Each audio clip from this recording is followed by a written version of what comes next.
புது வாழ்வு தந்தவரே, புது துவக்கம் தந்தவரே, நன்றி உமக்கு நன்றி முழு மனதுடன் சொல்கின்றோம். நன்றி உமக்கு நன்றி மன நிறைவுடன் சொல்கின்றோம்.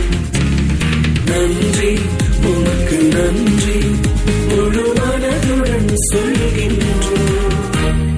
நன்றி உமக்கு நன்றி மன நிறைவுடன் சொல்கின்றோம். பிள்ளைகளை மறவாமல் ஆண்டு முழுவதும் போஷித்தீரே, குறைவுகளை கிறிஸ்துவுக்குள் மகிமையில் நிறைவாக்கி நடத்தினீரே. என் குறைவுகளை கிறிஸ்துவுக்குள் மகிமையில் நிறைவாக்கி நடத்தினீரே.